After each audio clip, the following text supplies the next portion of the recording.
Welcome back to the channel. Today I'm going to share a little tip with you on how to get your 99 to 05 Grand Am started if it's a no crank and no start condition. Now an Oldsmobile Alero, Oldsmobile Cutlass, and a Chevy Malibu from back in this era are all exactly the same. And GMW bodies are very similar. So our car is a no crank and no start, and that could be a lot of things. Bad starter, bad battery, any number of wiring issues. But there's one way to differentiate if you have the problem that we're having with this car or it's one of the other things. And that is the fact that our security light is flashing, which lets us know that it's something to do with our security system. So I'm going to show you how to get it running, because chances are when this happens to you, it's not going to be in the most convenient of spots. So I'll show you how to get it running without doing any work to it, and just to get it home where you can work on it. Then I'll show you the right way to fix it, and then I'll show you the cheap way to fix it, which I guess is the right way because it works. So let's see what our car's doing and jump into it. So here's what it's doing. Nothing. So we want to watch our security light, and it's flashing. So when it's done flashing, which should be in about 10 minutes, we're going to turn the key off, turn it back on, and hopefully it resets itself. Sometimes you have to do that more than once, and every time you do it, you have to wait 10 minutes. So I'll see you guys in 10 minutes. A few minutes later.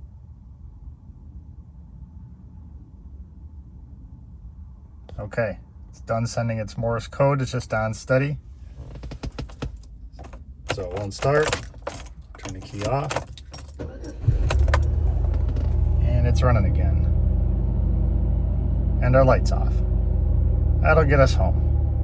So our problem is we have a bad ignition lock. Now there's a couple of different ways we can fix this. We can call and get a new ignition lock from the dealer, and we'll have a key that's cut the same and plug it in and reprogram it like we just did, and everything will be fine and we're all good.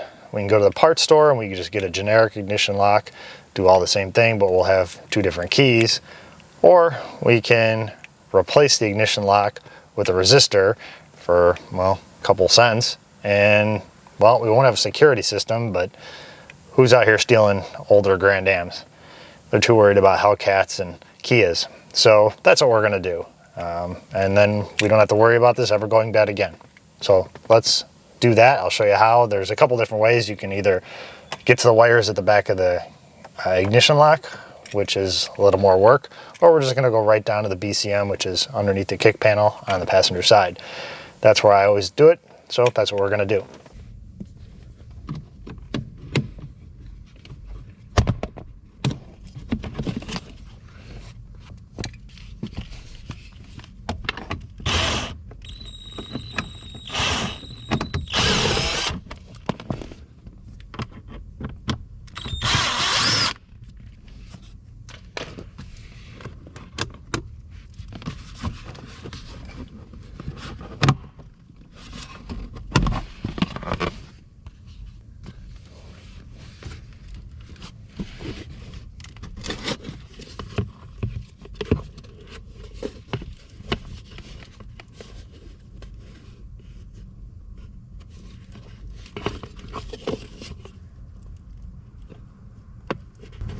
We want this gray connector here.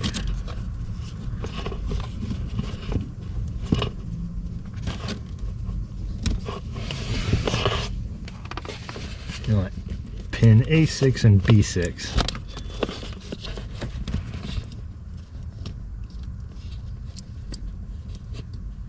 So it says A right there.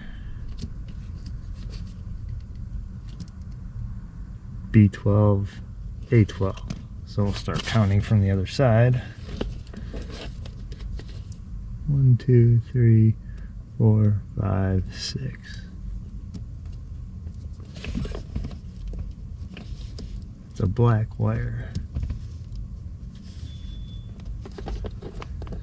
Right here.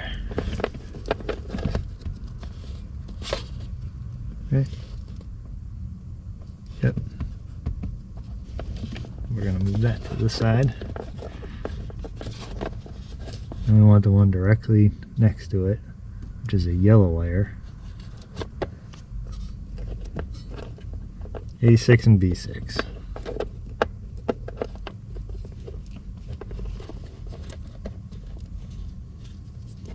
double check it.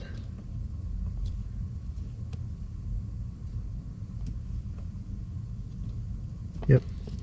Okay, here's the 2 wires we're working with.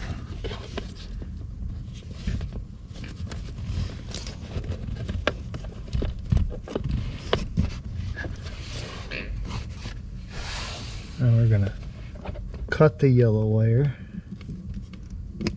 Don't cut it too close to the plug. So this black wire we don't want to cut. We just want to strip it. So here's what I'm doing in picture form. It works a lot better for me, so hopefully it works better for you. This is actually for a Chevy Silverado, so anything with the Passlock 2 system is going to be the same. We're going to worry about these 2 wires right here. Our Grand Am doesn't even have this one up here. It only has these 3. But these are the only ones we're going to worry about. We strip this black wire. This is one we're going to splice our resistor into. And then we cut this yellow wire. If we wanted to measure the resistance and find out what's in this ignition switch, we could test these 2 wires across here, get the reading, and we have to be within 5%. And we could put our resistor in there. Then there's no reprogramming required. You could just put it in there and it should start right up. I don't do that because if you're not within that 5% or if you're at the very borderline, you end up having a light that's on that says there's a code in there for close resistance but valid, or incorrect resistance but valid. And you end up having to clear the code out, and then once you do, it won't start, so you end up doing a reprogram anyway. So what I do is just grab a resistor. It has to be between 1,000 and 13,000. You throw it in there, you splice it all together, and call it a day. Reprogram it and you're done one time. So we're going to splice it in here, and then we're just going to connect it to our yellow here. We'll shrink everything up, tape it up, make it look all pretty so that we don't have any shorts in there, and then we'll reprogram it. Unless we happen to get right on the money with the resistor, which is like a 1 in a million chance. Hasn't happened to me yet. And this extra little wire, just tape it up in there. You can always dig it out of there and reconnect that wire if you want to put it all back to factory with the new ignition lock, which, let's be realistic, nobody's ever going to do.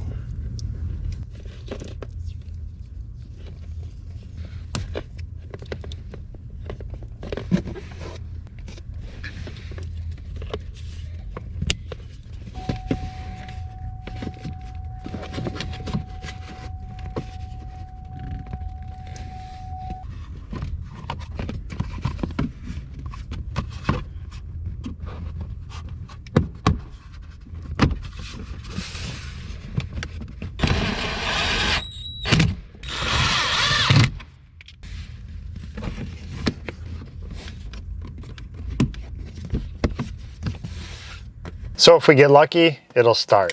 I never get lucky, so we're gonna be ready to program it. So we put our emergency brake in, 1 click. That'll keep the lights from going on. And of course it doesn't start. So give it about 10 minutes. It's probably gonna take more than 1 cycle for it to program. It'll probably take the 3, depending on how close the resistance is. So I'll see you guys in 10 minutes and we'll find out. Okay, so 10 minutes has passed, our light is done blinking, so we can give it a try. And you don't have to set your timer and wait exactly 10 minutes. As soon as the light goes out, whenever you get to it, you get to it. So I went and did something else. So that's it. It only took once to program it, and now we're done. We don't have to worry about it anymore. Still has the same key, still has the same ignition lock. It just doesn't have a security system. But like I said, who's out there stealing old Grand Ams? So it costs, I don't know, 20 cents or so, maybe $1 to fix it, and you're good to go. Won't have to do it again. Our repair didn't take us much time or cost us much money. So I will see you guys in the next video. Thanks for watching, and we'll probably see this Grand Am again. If you happen to own one of these Grand Ams, you might want to subscribe to the channel because, well, I am the self-proclaimed Grand Am expert. Not much of a title, but it's my title.